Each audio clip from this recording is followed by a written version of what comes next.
Hey guys, my name is Matimio, and today I have taken up another challenge. You guys know me by now. I like to do these crazy setups that you guys recommend each week just to kind of keep the game fresh and fun and see if I can do well with these crazy suggestions. And this time, a bunch of you wanted me to use the AN-94 with the Suppressor, Foregrip, and 7x optic scope. And the real kicker on it is that it also needed to be in full auto mode. And as you guys are probably very familiar, the AN-94's main benefit of it is the burst fire capabilities. If you're able to maximize it, you probably can't do it, no one is that perfect, but if you're able to maximize the burst fire potential on this gun, you can get it to 1,200 rounds per minute, which is insane, and just one of the main benefits of it. And I know exactly what this suggestion was attempting to do. It was attempting to make the AN-94, which is a long-range, accurate, skillful weapon, and reducing that killing potential by using the Suppressor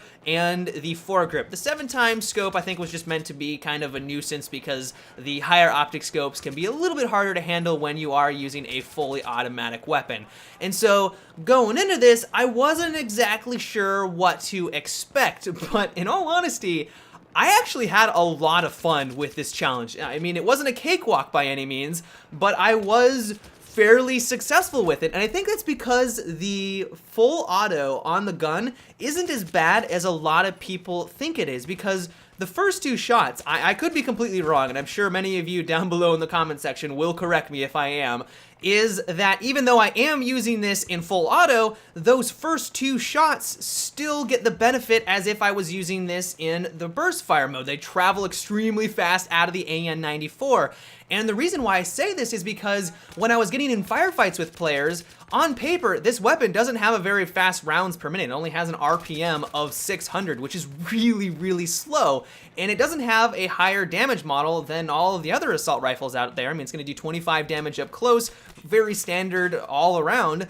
And I was still dropping people extremely quickly. And I came to the conclusion is that just those first two bullets, as long as you're accurate with it, they travel out of the AN-94 a lot faster than 600 rounds per minute. You get that benefit, and as long as you kind of tap fire or even just go full auto from then on out, you are gonna drop people extremely quickly. But don't get me wrong, this setup was still pretty painful. I mean, this combination of attachments is not good for the AN-94, and one of the larger hindrance was just the suppressor itself. And you guys know me, I love the suppressor. I mean, staying off the minimap is amazing in Battlefield 3 since so many people rely on the minimap, but the problem with it is that it reduces the bullet velocity significantly. The AN-94 has a solid 600 meters per second velocity when you're not using the suppressor, which is fantastic. I mean, bullets are going to travel downrange extremely quickly, and you're going to be able to take people out at long range without having to compensate for a whole lot of bullet drop. But when you put the suppressor on it, it drops it nearly in half. It goes to 330 meters per second, which isn't the worst out of the weapons by any means. I mean, you could do worse, and it's not like throwing rocks at the target, but it was still significant enough where trying to go for someone at range was a little bit painful. But once again, because of the benefit of just having a high RPM for those first couple of shots, as long as I burst fired and as long as I was, fairly accurate with my shots, I was still taking people out at a distance, which was, fairly surprising. The foregrip itself was also a pretty big hindrance. While it made it so that my accuracy up close, I guess, was a little bit more manageable, trying to take people out at a long range became even more challenging because it increased my bullet deviation. So even if I was on target, even though my cursor was directly over the enemy's head, because of the bullet deviation, I still wasn't getting a lot of those long range kills. And so when I approached combat, I tried to play more of the medium game, and I felt like that was kind of the sweet spot for this combination of attachments. It wasn't too far out where I was going to have a lot of bullet deviation and I was having to compensate for a lot of the slower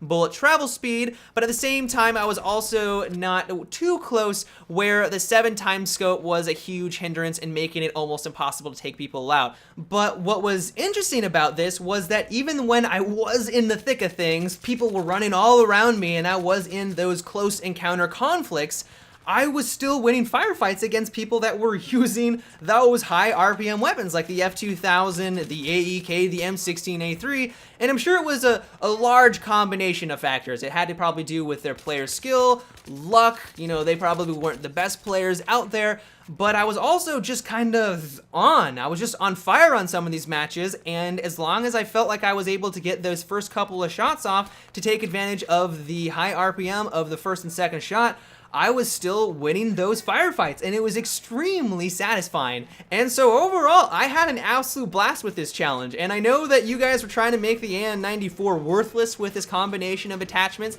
and I would say that it's nowhere near the potential of the weapon itself, but it was still good enough and effective enough where as long as I was accurate and as long as I was on fire, I was still able to be fairly successful with it. But that is about it for today's video, guys. I hope you enjoyed. If you have a setup that you would like me to try next, let me know down below in the comment section. And also make sure to thumbs up the ones you would also like me to try. But until tomorrow, guys, have a good one and take it easy.